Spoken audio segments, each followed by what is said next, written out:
Traveling can be a bit of a toss-up. You're either waking up super early preparing to catch your plane on time, only to find out it's been delayed 3 hours. Or it could be a fun bonding experience for you and your partner as you surf the sky or surf the asphalt. Although, not everybody's traveling experience is the same. There are some people you're never gonna find taking an ugly 6 a.m. nap in the airport terminal. I'm talking about the richest CEOs around. So how do these CEOs travel? Hovercraft, subterranean tunnels, trains? Okay, that last one is probably the least likely. Join us as we investigate how these extremely wealthy individuals get around. Number 1. Bill Gates. You know we had to start with everyone's favorite, not quite a CEO anymore, American business magnate, software developer, and investor, William Gates. Gates is considered one of the best-known entrepreneurs of the microcomputer revolution. Being the co-founder of Microsoft and all, he's got a net worth of $139 billion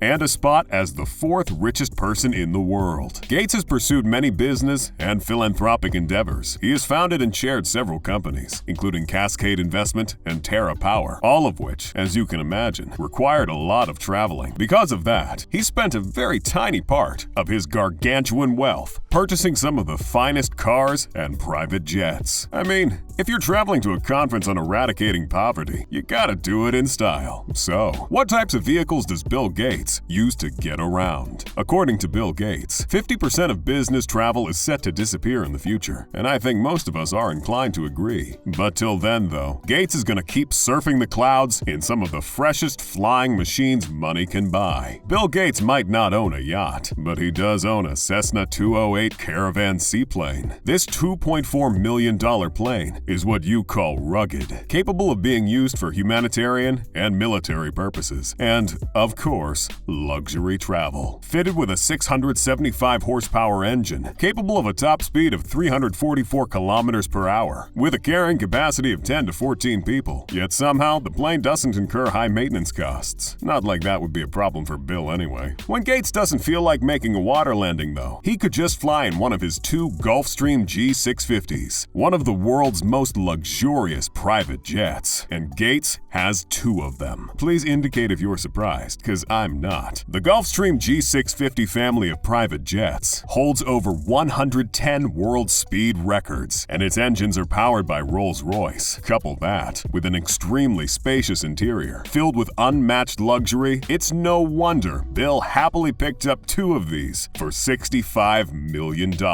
But then again, he did also buy a Bombardier BD700 Global Express, which cost about $10 million. So maybe that's because all this isn't even up to 1% of his net worth. Who knows? So Bill Gates has a clear love for private jets. Do with that information as you will. Other than that, though, he has an even clearer love for Porsches. He's had 3 Porsches, a Porsche 911, which he eventually sold, a Porsche 959, a car so exclusive, only 339 were ever made, and the all-electric Porsche Taycan. So when Bill isn't in the air, going from conference to conference, rest assured he'll be cruising around in style. Number 2.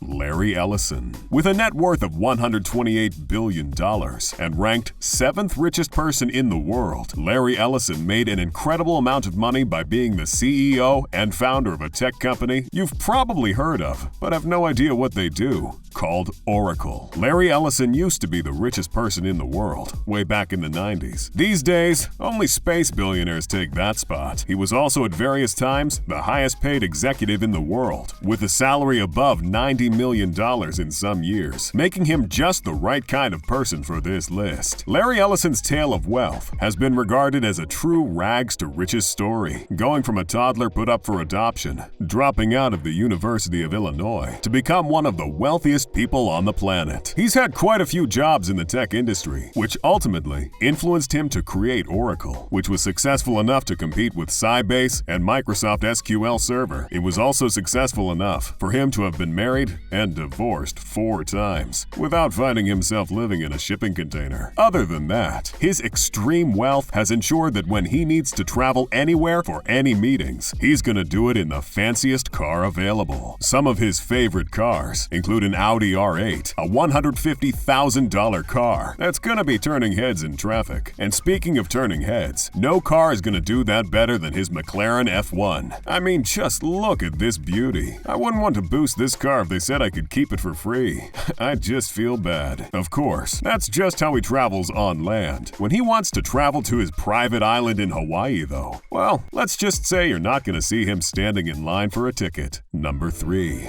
Mukesh Ambani. Next up, we have the Indian billionaire, the chairman, managing director, and largest shareholder of Reliance Industries Limited, India's most valuable company by net share, making him the richest person in Asia with a net worth of $102 billion. To say Mukesh Ambani is a busy man would be putting it lightly. After completing his university education, he began working with his father at Reliance Industries, which was not quite as massive as it is today. He played a pivotal role in growing the business and diversifying it into a whole bunch of sectors: petroleum, communications, retail, you name it. Well, maybe don't name it. This isn't Amazon we're talking about here. Mukesh Ambani isn't just good at making lots of money. He's really good at spending it too. I mean, when you have enough money to take care of yourself and a small community for several lifetimes, you're gonna want to splurge a little. At least that's probably what he was thinking when he built himself a $2.6 billion mega skyscraper in India, creating what is currently the most expensive home on the planet Earth. He built a massive 27-story, 568-foot-high skyscraper in the inner city of Mumbai, and currently houses only Mukesh, calling it Antilla, and lives there with his family. And as you can imagine, making the kind of money to build such a home probably requires a bit of traveling.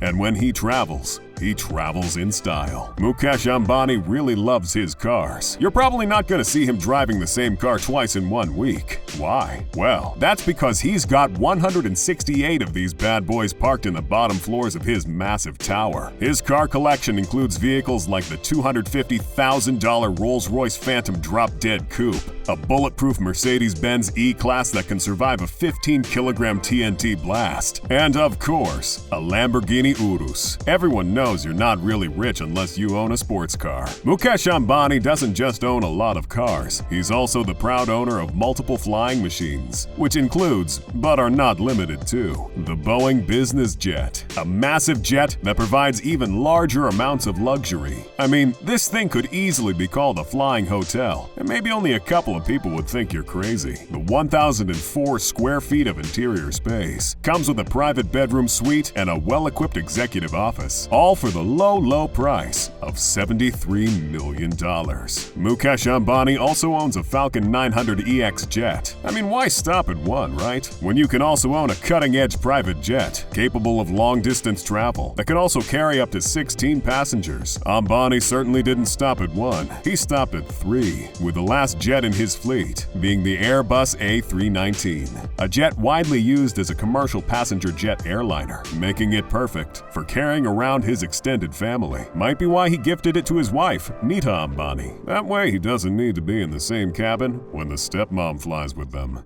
Number 4. Larry Page. We can't talk about the richest CEOs in the world without mentioning the Google man himself, Larry Page. Especially not on YouTube we can't. We need to be blessed by the algorithm after all. Larry Page graduated from Stanford University, where he met his other Google co-founder, Sergey Brin, and together, they may or may not be our next technological overlords. Larry Page isn't just the co-founder of Google, though he's also the CEO of Alphabet, a multinational technology conglomerate holding company in California. It's the parent company of Google and Google's subsidiaries. Yes, it turns out he's even more powerful than you thought, which reflects perfectly in his net worth of $127 billion, making him the 5th richest person in the world. Seeing as how Google is a massive multinational company, Larry is going to have to do a fair bit of traveling around, and boy is he ready for that. Larry Page doesn't just own a Gulfstream G650ER, car, a private jet worth $70 million,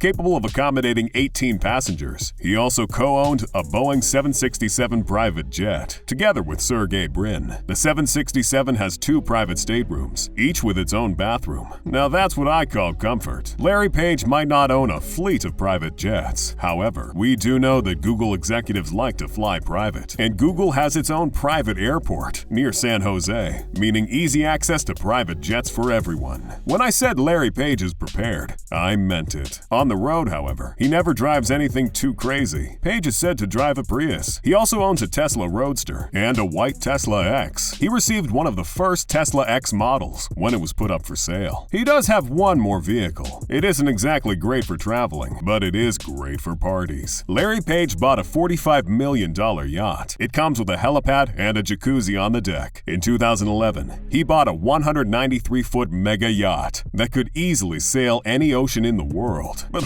who even travels by sea anymore? The yacht is more suited for its indoor gym, French interior design, and the jacuzzi I mentioned earlier. But hey, if you ever wanted to turn up to an island party, showing up with this baby will definitely steal the show. Number 5. Jack Dorsey. And finally, we have the co-founder of everyone's, and I mean everyone's, favorite app ever, Twitter, right? Jack Dorsey co-founded Twitter back in 2006, and the world has been a better place ever since. Twitter made him a billionaire, leading to an unusual life of luxury, which includes daily fasting, regular ice baths, and routinely defending your company before Congress. Like many of his fellow tech billionaires, Dorsey never graduated college, briefly attending the Missouri University of Science and Technology and transferring to New York University before calling it quits. These days, he has a net worth of $12.4 billion, routinely travels around the world, and shares pictures with his followers. He lives in a stunning house and generally does the whole billionaire playboy thing. Jack Dorsey might not be the wealthiest billionaire, but he is the most unique one for this list. Not only does he only own one car, a BMW M3 he purchased back in 2011, he also admitted that he doesn't drive much, instead preferring to use public transport. So who knows? You might just bump into Dorsey on the train after all. So which one of these CEOs have you bumped into in real life? And were they waiting for the bus? Please let us know in the comments below. And if you enjoyed this video, do leave us a like.